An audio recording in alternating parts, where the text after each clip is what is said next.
ایک مرتبہ ایک چھوٹا یہودی بچہ اس نے میرے آقا صلی اللہ علیہ وآلہ وسلم کا حسین چہرہ دیکھ لیا،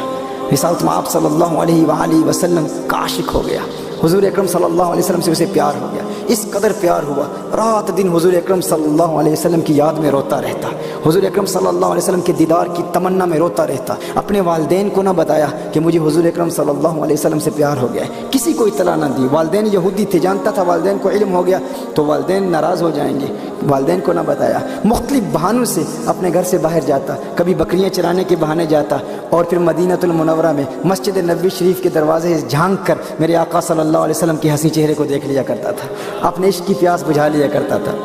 ایک وقت ایسا آیا، ایک مدت تک وہ حضور اکرم صلی اللہ علیہ وآلہ وسلم کو نہ دیکھ پایا، بیمار ہو گیا، اس قدر بیمار ہو گیا کہ بستر علالت کو بچھونا بنا لیا، بستر پر آ گیا، والدین پریشان، رشتہ دار عزیز و اقارب سب پریشان، ڈاکٹرز کو بلا رہے ہیں کہ اسے کیا ہو گیا، سب اطباء علاج کی کوشش کر رہے ہیں لیکن انہیں معلوم نہیں ہے کہ اس کا مرض کیا ہے، کوئی ظاہری طور پر زخم بھی نہیں ہے لیکن اس قدر بیمار ہے کہ وہ جس کا چہرہ ہر وقت چمکتا تھا اب وہ بالکل کانٹے کی طرح سوکھ چکا تھا، بالکل اتنا نحیف اور کمزور ہو چکا تھا، اور بظاہر کوئی ایسی بیماری بھی نظر نہیں آتی تھی، کوئی زخم بھی نظر نہیں آتا تھا، گویا کہ وہ زبان حال سے کہہ رہا تھا یہ زخم طیبہ ہے، یہ سب کو نہیں ملتا، کوشش نہ کرے کوئی اس زخم کو سینے کی۔ میرے آقا صلی اللہ علیہ وسلم سے اسے پیار ہو گیا تھا۔ ایک وقت ایسا آیا، والدین پریشان، اطباء کو بلا رہے ہیں، ڈاکٹرز کو بلا رہے ہیں لیکن کسی کو پتہ نہیں کہ اس کی بیماری کیا ہے۔ پھر وہ شام بھی آ گئی جو اس کی زندگی کی آخری شام تھی، وہ بیمار عشق مصطفیٰ صلی اللہ علیہ وسلم تھا، اب اس قدر بیمار اور کمزور ہو گیا کہ وہ جو کلام کرتا، جب وہ بولتا تو کسی کو اس کی گفتگو سمجھ میں نہ آتی،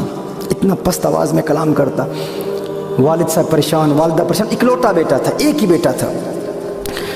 تو بہت ہمت جمع کر کے اس نے اپنے والد کو پکارا اور والد سے کہتا ہے، بڑے پیار سے کہتا ہے والد صاحب دشمن بھی مرنے والے کی آخری خواہش پوری کر دیتے ہیں، میری ایک خواہش ہے، میری ایک تمنا ہے، میری ایک آرزو ہے، آخری خواہش ہے، والد صاحب آپ کی بارگاہ میں عرض کرنا چاہتا ہوں، آپ ناراض تو نہیں ہوں گے نا، میری خواہش پوری کر دیں گے؟ والد صاحب نے کہا میرے بیٹے تو میرا لخت جگر، جگر کا ٹکڑا ہے میرا، تو میری آنکھوں کا تارا ہے، میرے دل کا سہارا ہے، دنیا سے تو جا رہا ہے، یہ کیسے ہو سکتا ہے کہ میں تیری خواہش پوری نہیں کروں گا؟ اس نے کہا میں اپنا دل محمد عربی کو دے بیٹھا ہوں،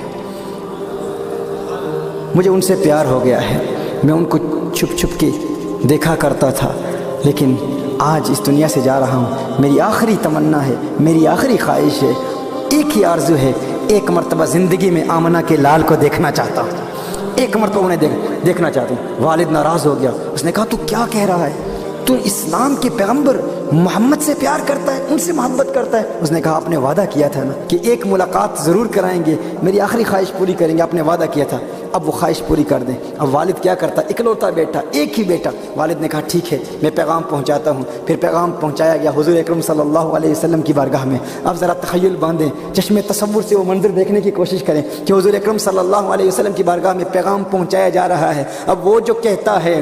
یہ حضور اکرم صلی اللہ علیہ وسلم علیہ باللہ ہر غیر مسلم سے نفرت کرتے تھے، حضور اکرم صلی اللہ علیہ وسلم کی سیرت کے اس واقعے سے ہمیں یہ سبق ملتا ہے۔ حضور نے فوراً صحابہ سے فرمایا صحابہ اٹھو، ایک یہودی ہے لیکن مجھ سے پیار کرتا ہے، مجھ سے محبت کرتا ہے، آؤ اس کے گھر کی طرف چلیں۔ حضور اکرم صلی اللہ علیہ وسلم اپنے صحابہ کے ساتھ اس یہودی بچے کو دیکھنے کے لیے جاتے ہیں۔ جب وہاں پہنچتے ہیں تو اب اس کی آنکھیں انتظار دیدار مصطفیٰ میں بند ہو چکی تھی، وہ انتظار کر رہا تھا، ایک عرصے سے انتظار کر رہا تھا۔ والد نے کان میں بڑے پیار سے کہا ہے میرے پیارے، ہے میرے بیٹے، آنکھیں کھول، اب تو آنکھیں کھول، دیکھ تیرا پیار آ گیا ہے،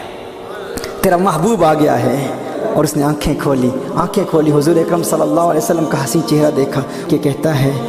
محمد صلی اللہ علیہ وسلم میرے پاس نہ کوئی نماز ہے، نہ روزہ ہے، نہ حج ہے، نہ زکوٰۃ ہے، نہ عبادت، نہ تقویٰ، نہ قرآن کی قرات، نہ نوافل، کچھ بھی نہیں ہے، کیا میری نجات بھی ممکن ہے؟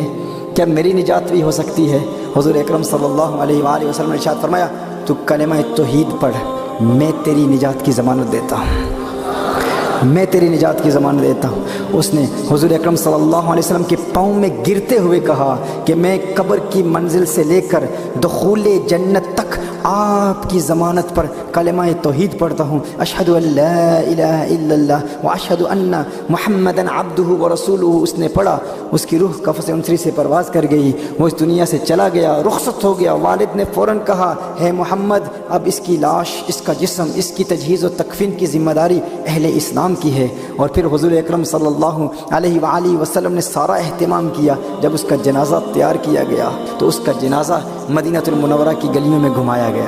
عاشق کا جنازہ، دیوانے کا جنازہ، اور مسجد نبوی شریف اور مدینہ المنورہ کے مضافات سے بڑی تعداد میں، بڑی کثرت سے لوگ جمع ہو رہے ہیں فقط اس کا دیدار کرنے کے لیے۔ ایک چرچا ہے، ایک شور ہے ہر طرف، سنا ہے ایک یہودی ہے جس نے کوئی نماز نہیں پڑھی، کوئی روزہ نہیں رکھا، کوئی عبادت نہیں کی، اس نے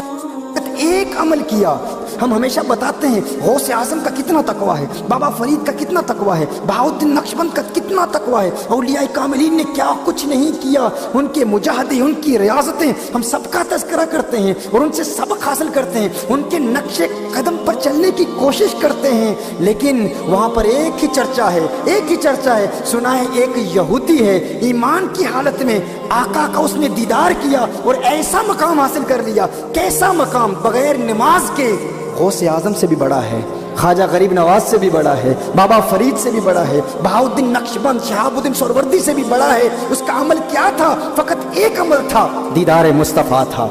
حضور اکرم صلی اللہ علیہ وسلم کو دیکھا تھا، اب سارے صحابہ جمع ہو رہے ہیں۔ ایک روایت میں آتا ہے جب اس کا کفن چہرے سے اٹھایا گیا، ہٹایا گیا، تو کیا دیکھتے ہیں؟ ایک نور کی کرن اس کے چہرے سے نکل کر آسمان کی طرف چلی جاتی ہے، اور پھر دیکھتے ہیں کہ وہ عاشق، وہ حضور کا دیوانہ، حضور سے پیار کرنے والا ابھی دنیا سے چلا گیا ہے، لیکن اس کے لبوں پر تبسم کی کھلکھلاہٹ ہے، وہ مسکرا رہا ہے۔ صحابہ کرام علیہم رضوان نے ایک عجیب منظر دیکھا کہ حضور اکرم صلی اللہ علیہ وسلم پنجوں کے بل چل رہے ہیں،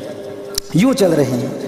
ایک صحابی عرض کرتے ہیں، یا رسول اللہ صلی اللہ علیہ وآلہ وسلم، بات ہے آج آپ پنجوں کے بل کیوں چل رہے ہیں؟ حضور اکرم صلی اللہ علیہ وسلم نے ارشاد فرمایا کہ اس کو دیکھنے کے لیے عالم بالا کے فرشتے آ رہے ہیں، اور اس کثرت سے آ رہے ہیں کہ زمین پر پاؤں رکھنے کی جگہ نہیں ہے، اس لیے میں پنجوں کے بل چل رہا ہوں۔ اسے حضور اکرم صلی اللہ علیہ وسلم جنت البقیع لے جاتے ہیں، خود اپنے ہاتھوں سے دفناتے ہیں۔ جب حضور اکرم صلی اللہ علیہ وسلم کچھ وقت زیادہ لگ جاتا ہے، اس کی قبر سے باہر آتے ہیں تو حضور اکرم صلی اللہ علیہ وسلم کے ماتھے پر پسینہ چمک رہا ہے۔ صحابہ عرض کرتے ہیں، یا رسول اللہ صلی اللہ علیہ وسلم، آقا اتنی دیر لگ گئی؟ حضور اکرم صلی اللہ علیہ وسلم نے ارشاد فرمایا، دراصل بات یہ ہے کہ جب اس نے کلمہ پڑھا تھا تو میں نے ضمانت دی تھی کہ قبر کی منزل سے لے کر دخول جنت تک میں تیری ضمانت دیتا ہوں۔ تو جب حوروں نے یہ بات سنی، جنت کی حوروں نے یہ بات سنی، تو اس کو دیکھنے کے لیے جنت کی حوریں اس کثرت سے آئی ہیں، اس کے چہرے کی بلائیں لینے کے لیے اس کی طرف تیزی سے بڑھ رہی ہیں، اس لیے بہت دیر ہو گئی، اور میرا یہ پسینہ، میرے پسینے کے چند قطرات اس کے جسم پر پڑے ہیں، اب اس کا جسم قیامت تک مہکتا رہے گا، قیامت تک مہکتا رہے گا۔ یہ ہے میرے آقا صلی اللہ علیہ وسلم